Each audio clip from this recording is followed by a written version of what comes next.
Happy New Year, Colin Burstead is the work of British filmmaker Ben Wheatley, who directed and wrote with contributions from his excellent cast.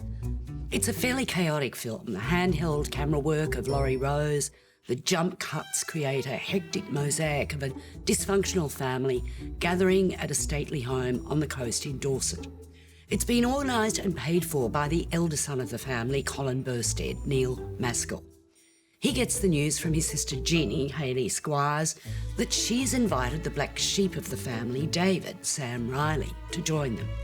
It's meant to be a surprise for their mother Sandy, Doone McKitchen, whom we gather has been unwell. Their father Gordon, Bill Patterson, has gotten himself into massive debt, and before the festivities kick off, he asks Colin to bail him out. When David arrives with his new wife, Hannah, played by Sam Riley's wife in real life, Alexandra Maria Lara, tensions are palpable. Gordon wants Colin to tell David to leave. Meanwhile, David's ex is in tears in the kitchen. She didn't know he was going to be there. And then there's the skivvy in the kitchen, Lainey, Sinead Matthews, a former girlfriend of Colin's and also of Sham, Assam Chowdhury, the son of friends who've been included. It's chaos, but in fact, it's actually an engaging piece of cinema. The relations between all the participants are a bit hard to work out, and in fact, I think Wheatley has maybe overstretched the party.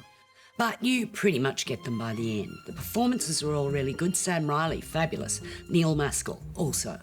It was shot in 2 weeks, and I'm not sure whether the jump cuts were a stylistic or necessary choice. But for a small independent film, I think it works well. Well, I didn't find this particularly engaging. It's a sort of traditional farce that doesn't really deliver, any of the promise that it suggests or any of the horror that it suggests. It just meandered on and on and on, I thought.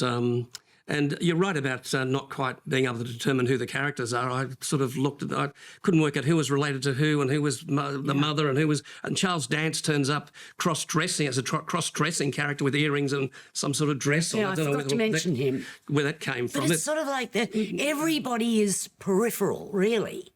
Yes, no one's really central. There's no real central plot to this in a way.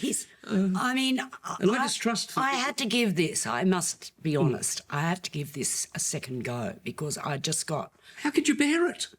It's the sort of film that you'd watch on television and after 10 minutes turn to your partner and say, are you in? And she'd say no, and you'd turn it on to something else. Well, I'm afraid that's what happened the first time, and so I did give it a second go.